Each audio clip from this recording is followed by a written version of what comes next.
One very real challenge facing all workplaces in the 21st century, and one that few are talking about yet, but one that affects most of us, is invisible disabilities.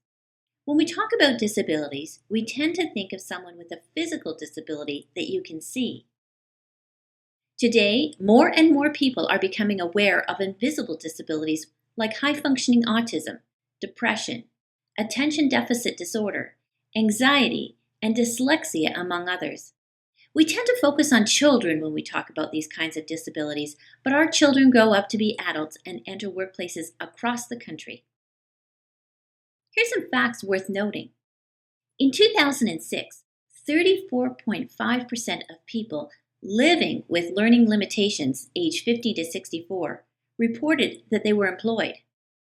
At the same time, approximately 1 in 4 or 25% of employed people with a learning limitation reported that their employer did not know about their condition. Many people choose not to self-disclose. The incidence of autism is 1 in 88, or 1 in 58 males. 1 in 6 Canadians has dyslexia. Approximately 8% of adults will experience major depression at some time in their lives. Anxiety disorders affect 5% of the household population, causing mild to severe impairment. And attention deficit hyperactivity disorder, commonly known as ADHD, affects 5 to 12% of school-aged children, and over 60% will maintain some of their core symptoms of ADHD into their adulthood. It's pretty safe to assume that many of the adults who are already in Canadian workplaces live with these invisible disabilities, and they may or may not actually have a diagnosis. In other words, there are likely many workers who suffer from some of the effects of an undiagnosed and very real but invisible disability. One of the really terrific aspects of every unionized workplace is the built-in support system that exists through the stewards and health and safety representatives in the workplace.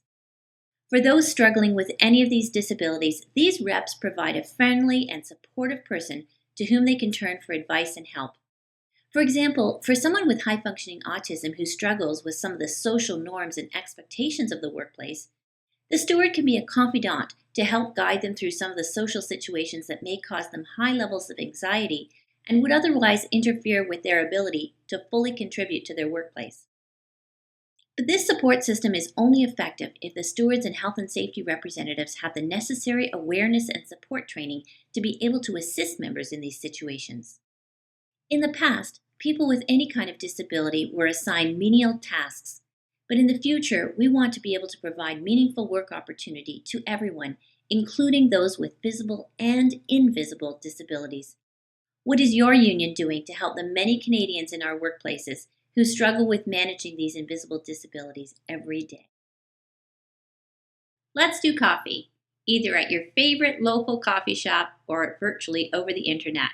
If you'd like help moving your union into the 21st century, give me a call. Contact me on my toll-free line or by email.